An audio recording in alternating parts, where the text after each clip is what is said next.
everyone, it's me Leonie. Welcome to another video. Today I'm going to be doing my January wrap-up. You may have noticed that I didn't do a December wrap-up. That is because I didn't really read that much, even though we had winter break. I don't really know. I started a lot of books in December and then finished them in January, so that's why I thought I'll just combine them. So in total, I read 6 books in the past 2 months. Really hoping to step up my reading game in the next few months. So the first book I read was The Kiss Interception by Mary E. Pearson. This is a fantasy book about a princess called Leah who runs away from her arranged marriage to live with her maid at this countryside town. But meanwhile, the prince that she was supposed to marry is coming after her, as well as an assassin that was sent to kill her. And at one point in the story they all meet, but they don't know that the other person is a prince or an assassin or a princess, so that makes for a very interesting dynamic between those characters. I really enjoyed this book a lot more than I was expecting to like it. It starts off very slow and very character driven. I can totally understand people that say that they didn't like it because they thought it was boring, because indeed, nothing happens for the first half of the book. But after that, it really picks up. And I think you're either going to connect to the characters and like the atmosphere of the book, or you're going to find the beginning boring as heck. I personally fall into the first category. I really like the dynamics between these characters. The writing is beautiful, and for some reason, the way it was written, it just made me feel very tranquil and comfortable while I was reading it. Also, this book has like one of my new favorite main characters, Princess Leah. I really like her. She's a very respectable character. There are certain scenes during the end of this book that just made me so emotional. I don't tend to get very emotional with fantasy books, but this one just like hit me in the heart. So I gave it 4 stars. The only things that I didn't really like about this book, and the reason that I didn't give it 5 stars, is because I'm just never ever going to like it when there's these 2 love interests that like drool over how beautiful our main character is. I really just don't care reading about how the prince is drooling over how beautiful our main character's feet are. I don't care. The next book I read was Falling Kingdoms by Morgan Rhodes. This is a first book in a fantasy series that is about 3 mystical countries that are kind of at war with each other, and we follow 4 perspectives, all from a different country. I really enjoyed this book, but it took me really long to get into it. Also, this first book is just very clearly a setup book. I can already feel that I'm really going to enjoy the rest of the series when the story is really going, but this first book was just very much just like putting everything in place, so I gave it 3 stars. Also, I do have to mention that I didn't like the writing style.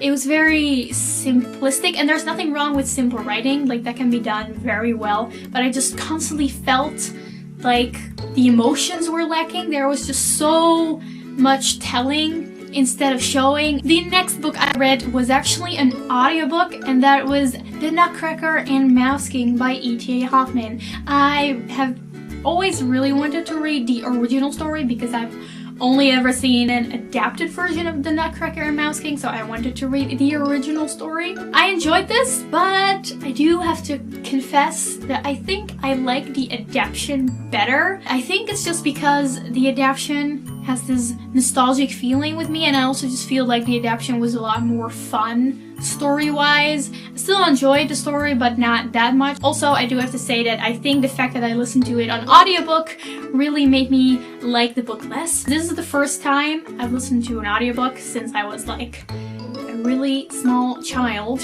and I do have to say, it's not my thing. I lose focus so quickly when listening to an audiobook. It's not my thing. I gave The Nutcracker and Mouse King 3 stars. The next book I read was Uprooted by Naomi Novak. This is a fantasy Beauty and the Beast retelling about a valley that is constantly threatened to be overthrown by the wood that is alive and eating people and attacking people.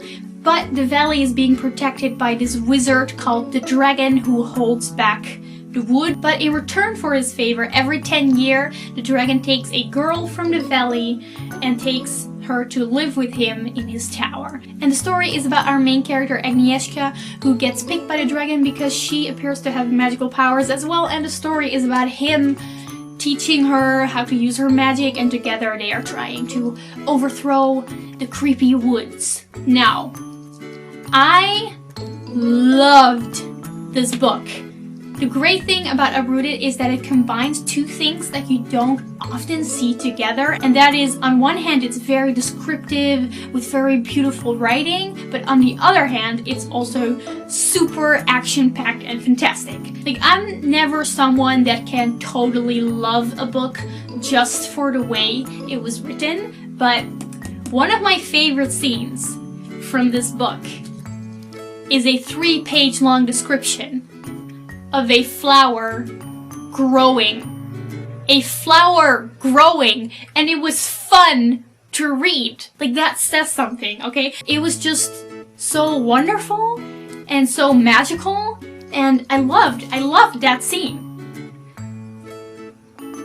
And now, don't get me wrong, this book is definitely not just page-long beautiful description, no, because like I said, on the other hand, it is just like action-packed, super fast-paced magic and epicness and fantasy, and it's just like, this book should never be made into a movie because no CGI could ever compete to the beauty that was going on in my mind. This book was visually pleasing, and then I'm not talking about the cover, I'm talking about what the book made me imagine. It was just visually pleasing, and I loved all the memories and images that this book gave me, and I recommend it to everyone, and I don't think it comes as a surprise if I say that I gave this 5 stars. Then the next book I read was Wouldnt Co. The Screaming Staircase by Jonathan Stroud. I read this book because I picked it for the library challenge. So I would describe this book as something like Sherlock Holmes meets the Mortal Instruments.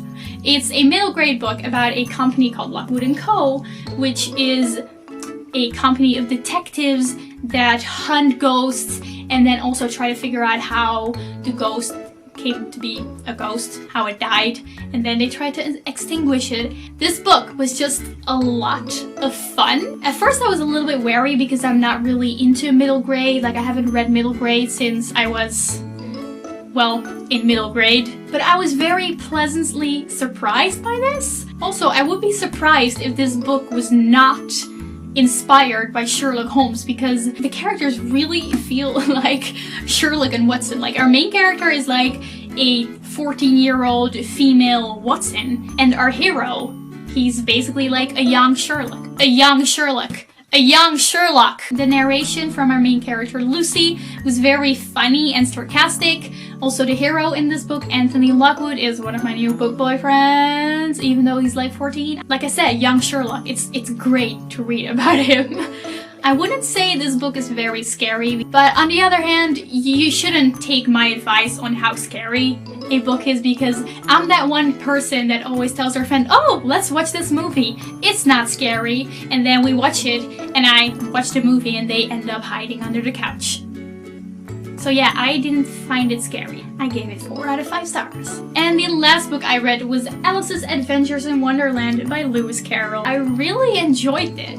It was so bizarre and weird, and I understand that there are people that don't like that, but I personally really like it. There's also a lot of wordplay and puns in the writing, and I always really like language jokes. I do feel like I missed out on a lot of the content because multiple times in this book Lewis Carroll kind of writes a parody on very famous children verses, but I did not know those children verses, so I also didn't really understand the parodies on them, so I felt like I was kind of missing something there.